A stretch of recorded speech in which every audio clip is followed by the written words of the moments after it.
Hey everyone, and welcome. Today, we're going to talk about something that's, well, literally right above our heads every single day, the sun. But as we're about to see, the energy from that giant star is connected to our lives in way more ways than you probably think. So let's jump right in. Okay, let's start with a bit of a brain teaser for you. What on earth do dried chilies, a line of clean laundry, and a cow just munching on grass have in common? I know, it sounds totally random, but I promise there's one single powerful answer that links them all together. Stick with me, and we'll figure it out. All right, first up, let's bring this whole idea down to earth. Forget about giant power plants for a second. We actually use the sun's power all the time, probably without even noticing it. Just picture two friends, Bhumi and Surya, who are helping their grandmother put chilies out to dry.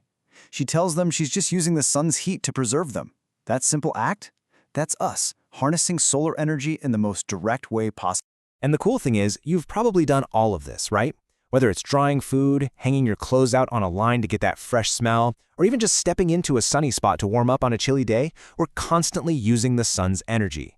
And that's not even counting the biggest one of all, plants using sunlight to make their own food, which is, the foundation for pretty much all life on this planet.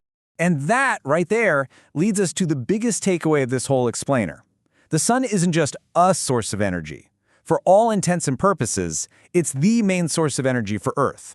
Every single plant, every single animal, and yep, that includes us, is completely dependent on it to survive.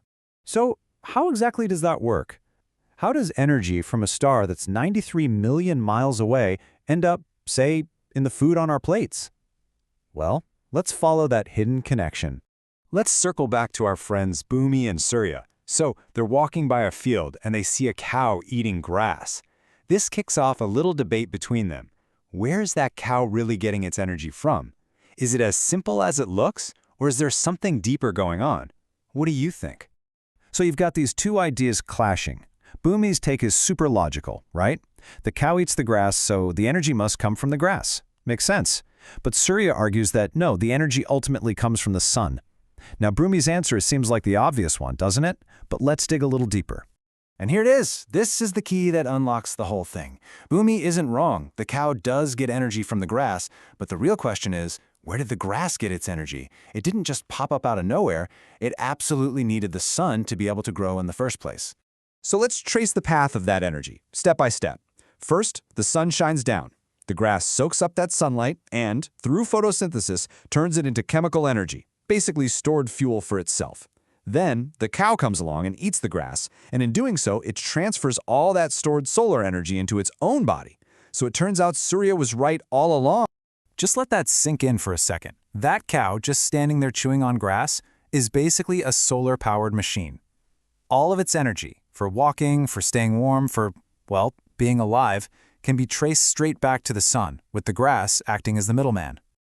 Okay, so we've seen how nature has this amazing system for capturing and transferring the sun's energy. But, we humans are a pretty clever bunch too.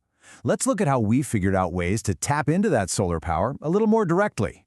Which brings up a pretty funny question, right? How do we skip the middle cow, so to speak, and go straight to the source? How can we take that raw sunshine and turn it into something useful for our modern lives? Well, we've come up with some seriously brilliant inventions to do just that. You've probably seen solar panels on roofs. They take sunlight and convert it straight into electricity. Or what about solar cookers? They use mirrors to concentrate sunlight into one spot, making it hot enough to actually cook food. And solar water heaters do exactly what they sound like. They use the sun's energy to heat up water for our homes. Pretty amazing, right? Now, to really hammer home just how crucial the sun is for, well, everything, let's wrap up with a little thought experiment. Let's just imagine for a moment a world where the sun's light and warmth just vanished. Seriously, think about it. What if tomorrow the sun just didn't show up? Not just a cloudy day. What if it was just gone for a few days? It's not just that things would get a little dark. What do you think the real, cascading effects would be? The fallout would be immediate and, frankly, catastrophic. We'd instantly be thrown into total darkness, needing lights 24/7. The entire planet would start to get dangerously cold really fast. But the biggest thing? Plants would stop making food. The entire food chain would just grind to a halt. That whole energy cycle we've been talking about would just stop. So the next time you eat a meal, or feel the warmth of the sun on your skin, or even see a cow in a field, just remember that hidden connection. From drying our laundry to the actual energy that keeps our bodies going, it all starts with the sun. Our whole world is literally powered by a star that's 93 million miles away. Thanks for digging into this with me.